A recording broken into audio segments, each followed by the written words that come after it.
ಈ ಪ್ರಕರಣ ಏನಾಗ್ತಾ ಇದೆ ಅನ್ನೋದೇ ಗೊತ್ತಾಗ್ತಾ ಇಲ್ಲ ರೀ. ಭಾಳ ಇಂಟ್ರೆಸ್ಟಿಂಗ್ ಆಗ್ತಾ ಹೋಗ್ತಾ ಇದೆ. ಐಶ್ವರ್ಯಗೌಡ ಪ್ರಕರಣ 14 kg 660 ಗ್ರಾಂ ಚಿನ್ನದ ಪ್ರಕರಣ.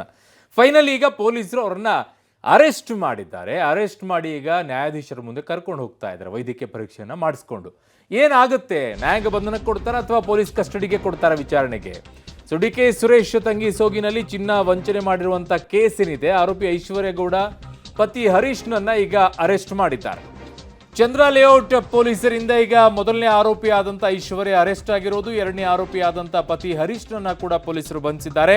ಮೂರನೇ ಆರೋಪಿ ಎಸ್ಕೇಪ್ ಆಗಿದ್ದಾರೆ. ವಿಚಾರಣೆ ನಡೆಸಿದ ಬಳಿಕ ಇಬ್ಬರನ್ನು ಕೂಡ ಈಗ ಪೊಲೀಸರು ಬಂಧಿಸಿದ್ದಾರೆ.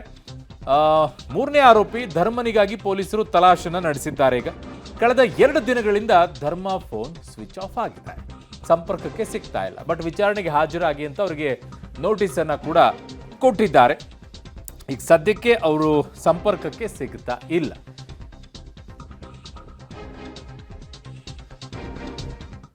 ಒಟ್ಟಾರೆ ಈ ಪ್ರಕರಣದಲ್ಲಿ ಆಗಿರುವಂಥ ಇವತ್ತಿನ ಬೆಳವಣಿಗೆ ಏನು? ವಿಚಾರಣೆ ಕರೆಸ್ಬಿಟ್ಟು ಅರೆಸ್ಟ್ ಮಾಡಿರುವಂಥದ್ದು. ವಿಚಾರಣೆ ಸಂದರ್ಭದಲ್ಲಿ ಏನೆಲ್ಲ ಮಾಹಿತಿಗಳು ಪೊಲೀಸರಿಗೆ ಲಭ್ಯವಾಗಿದೆ, ಅರೆಸ್ಟ್ ಮಾಡುವಂಥ ಪರಿಸ್ಥಿತಿ ಯಾಕೆ ಬಂತು, ಅದರ ವರದಿ ಇಲ್ಲಿದೆ ನೋಡಿ. ಡಿಕೆ ಸುರೇಶ್ ತಂಗಿ ಸೋಗಿನಲ್ಲಿ ಚಿನ್ನ ವಂಚನೆ ಕೇಸ್. ಪೊಲೀಸರ ಮುಂದೆ ವಿಚಾರಣೆಗೆ ಐಶ್ವರ್ಯ ಹಾಜರ್. ದೂರುದ್ದಾರೆ ವನಿತಾ ಐಶ್ವರ್ಯ ಮುಖಾಮುಖಿ. ಮಾಜಿ ಸಂಸದ ಡಿಕೆ ಸುರೇಶ್ ಸಹೋದರಿ ಸೋಗಿನಲ್ಲಿ ಚಿನ್ನ ವಂಚನೆ ಕೇಸ್ನಲ್ಲಿ ಪೊಲೀಸರ ತನಿಖೆ ಮುಂದುವರೆದಿದೆ.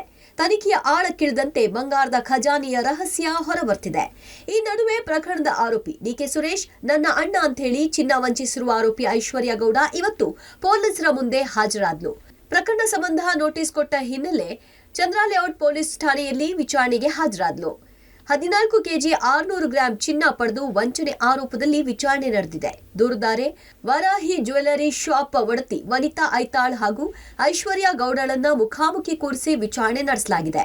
ಪ್ರಕರಣ ಬಯಲಿಗೆ ಬಂದ ನಂತರ ಇದೇ ಮೊದಲ ಬಾರಿಗೆ ಇಬ್ಬರು ಮುಖಾಮುಖಿಯಾಗಿದ್ದಾರೆ. 14 kg 650 ಗ್ರಾಂ ಚಿನ್ನಾಭರಣವನ್ನು ಪಡೆದು ವಂಚನೆ ಮಾಡಿದ ಪ್ರಕರಣ ಸಂಬಂಧಪಟ್ಟ ಹಾಗೆ ಬೆಂಗಳೂರಿನ ಚಂದ್ರ ಲೇಔಟ್ ಪೊಲೀಸ್ ಠಾಣೆಯಲ್ಲಿ FIR ಕೂಡ ದಾಖಲಾಗಿರುವಂಥದ್ದು. ಇದೇ ಮೊದಲ ಬಾರಿಗೆ ದೂರುದಾರಿಯಾಗಿರುವಂಥ ವನಿತಾ ಐತಾಳ್ ಏನಿದ್ದಾರೆ ಅವರು ಕೂಡ ಈ ಪೊಲೀಸ್ ಠಾಣೆಗೆ ವಿಚಾರಣೆಗೆ ಹಾಜರಾಗಿರುವಂಥದ್ದು. ಅದರ ಜೊತೆಗೆ ಆರೋಪಿತ ಸ್ಥಾನದಲ್ಲಿರುವಂಥ ಐಶ್ವರ್ಯ ಗೌಡ ಅವ್ರಿಗೂ ಕೂಡ ನೋಟಿಸ್ ಕೊಟ್ಟಿದ್ರು. ಇಬ್ಬರು ಕೂಡ ಇವತ್ತು ಪೊಲೀಸ್ ಠಾಣೆಯಲ್ಲಿ ಮುಖಾಮುಖಿ ಕೂರಿಸಿ ಪೊಲೀಸರು ವಿಚಾರಣೆ ಮಾಡ್ತಾ ಇರುವಂಥದ್ದು. ಇದೇ ಮೊದಲ ಬಾರಿಗೆ ಆರೋಪಿತೆಯಾಗಿರುವಂಥ ಐಶ್ವರ್ಯ ಗೌಡ ಮತ್ತೆ ದೂರುದಾರೆ ವನಿತಾ ಐತಾಳ್ ಇಬ್ರು ಕೂಡ ಮುಖಾಮುಖಿ ಆಗಿರುವಂಥದ್ದು. ಐಶ್ವರ್ಯ ವಿರುದ್ಧ ಪೊಲೀಸರಿಗೆ ವನಿತಾ ಐತಾಳ್ ಸಾಕ್ಷ್ಯ. ಎಲ್ಲ ದಾಖಲೆಗಳನ್ನ ಪೊಲೀಸರಿಗೆ ಒಪ್ಪಿಸಿದ ದೂರುದಾರೆ. ಚಂದ್ರ ಲೇಔಟ್ ಪೊಲೀಸ್ ಠಾಣೆಗೆ ಆಗಮಿಸಿದ ದೂರುದಾರೆ ವನಿತಾ ಐತಾಳ್ ತನ್ನನ್ನು ವಂಚಿಸಿದ ಆರೋಪಿ ಐಶ್ವರ್ಯ ಗೌಡ ವಿರುದ್ಧ ಪೊಲೀಸರಿಗೆ ಒಂದಷ್ಟು ಸಾಕ್ಷ್ಯಗಳನ್ನು ನೀಡಿದ್ದಾರೆ. ಮೊಬೈಲ್ ವಾಯ್ಸ್ ರೆಕಾರ್ಡ್ ದಾಖಲೆ ಎಲ್ಲವೂ ಪೊಲೀಸರಿಗೆ ಒಪ್ಪಿಸಿದ್ದಾರೆ. ಠಾಣೆ ಬಳಿ ಮಾತನಾಡಿದ ದೂರುದಾರೆ ವನಿತಾ ಐತಾಳ್ ಐಶ್ವರ್ಯ ಗೌಡ ಡಿಕೆ ಸುರೇಶ್ ಹೆಸರಲ್ಲಿ ಸುಮಾರು ಜನರಿಗೆ ಮೋಸ ಮಾಡಿದ್ದಾಳೆ. ನನಗೆ 14 kg 660 ಗ್ರಾಂ ಚಿನ್ನ ಮೋಸ ಮಾಡಿದ್ದಾಳೆ. ಡಿಕೆ ಸುರೇಶ್ ಹೆಸರು ಹೇಳಿದ್ದಕ್ಕೆ ಚಿನ್ನ ಕೊಟ್ಟೆ ಅಷ್ಟೇ. ಡಿಕೆ ಸುರೇಶ್ ಅಣ್ಣ ಕೇಳಿದ್ರೆ ಈಗಲೂ ಎಷ್ಟು ಕೆಜಿ ಬೇಕಾದ್ರೂ ಕೊಡ್ತೀನಿ ಎಂದಿದ್ದಾರೆ. 14 kg 660 ಗ್ರಾಮ್ಸ್ ಅವರು ಮೋಸ ಮಾಡಿ ಇನ್ನೂ ನನಗೆ ದುಡ್ಡು ಕೊಟ್ಟಿಲ್ಲದಿರೋ ಸಲುವಾಗಿ ನಾನು FIR ಹಾಕಿದ್ದೆ. ಅದ್ರ ಸಲುವಾಗಿ ತನಿಖೆ ನಡೀತಾ ಇದೆ.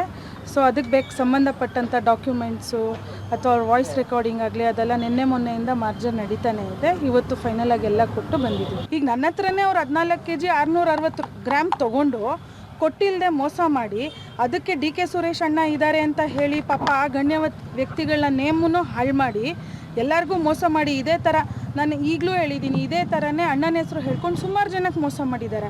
ಆದರೆ ಅದು ನನ್ನ ಸಬ್ಜೆಕ್ಟ್ ಅಲ್ಲ. ಯಾಕೆಂದರೆ ಅವ್ರವ್ರು ಬರಬೇಕು, ಅವ್ರು ಫೈಟ್ ಮಾಡಬೇಕು ಅಂದರೆ ನನ್ನ ವಿಷಯಕ್ಕೆ ನಾನು ಫೈಟ್ ಮಾಡೋಕ್ಕೆ ಬಂದಿದ್ದೀನಿ.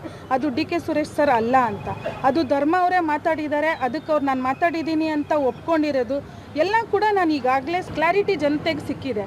ಚಂದ್ರ ಲೇಔಟ್ ಪೊಲೀಸರ ಮುಂದೆ ಹಾಜರಾಗಿದ್ದಂಥ ದೂರುದಾರೆ ವನಿತಾ ಐತಾಳ್ ಪ್ರಕರಣ ಸಂಬಂಧಪಟ್ಟ ಹಾಗೆ ಒಂದಷ್ಟು ದಾಖಲೆಗಳು ಮತ್ತು ಡಿಕೆ ಸುರೇಶ್ ಹೆಸರಲ್ಲಿ ಏನು ವಾಯ್ಸ್ ಕಾಲ್ ಮಾಡಿದ್ರು ಅದು ಸಂಬಂಧಪಟ್ಟ ಹಾಗೆ ಸೂಕ್ತ ದಾಖಲೆಗಳನ್ನು ಪೊಲೀಸರ ಮುಂದೆ ಹಾಜರುಪಡಿಸಿದ್ರು. ಅದಾದ ನಂತರದಲ್ಲಿ ಹೊರಗಡೆ ಬಂದು ಮಾಧ್ಯಮಗಳಿಗೆ ಹೇಳಿಕೆ ಕೊಡ್ತಾ ಡಿಕೆ ಸುರೇಶ್ ಹೆಸರಲ್ಲಿ ಐಶ್ವರ್ಯ ಗೌಡ ನನಗೆ ವಂಚನೆ ಮಾಡಿದ್ದಾರೆ, ಅವ್ರ ಹೆಸರು ಹೇಳಿ ನನಗೆ ಕಾಲ್ ಮಾಡಿದ್ದು ಒಂದೇ ಉದ್ದೇಶಕ್ಕೆ ಇಷ್ಟೊಂದು ದೊಡ್ಡ ಮಟ್ಟದ ಚಿನ್ನಾಭರಣ ಕೊಟ್ಟಿದ್ದೀನಿ, ಈಗಲೂ ಕೂಡ ಡಿಕೆ ಸುರೇಶ್ ಹೆಸರು ಹೇಳಿದ ಎಷ್ಟು ಬೇಕಾದ್ರೂ ಚಿನ್ನ ಕೊಡ್ತೀನಿ ಅಂತ ಹೇಳಿರುವಂಥದ್ದು. ನನ್ನ ಹೆಸರು ದುರ್ಬಳಕೆಯಾಗಿದೆ ಎಂದ ಡಿಕೆ ಸುರೇಶ್.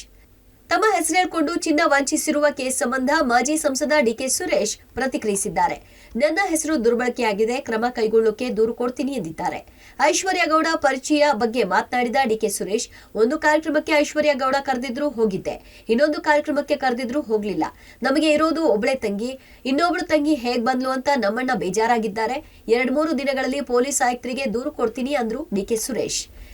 ಒಂದು ಕಾರ್ಯಕ್ರಮಕ್ಕೆ ನನ್ನನ್ನು ಆಹ್ವಾನ ಮಾಡಿದ್ರು, ನಾನು ಆ ಕಾರ್ಯಕ್ರಮಕ್ಕೆ ಹೋಗಿದ್ದೆ.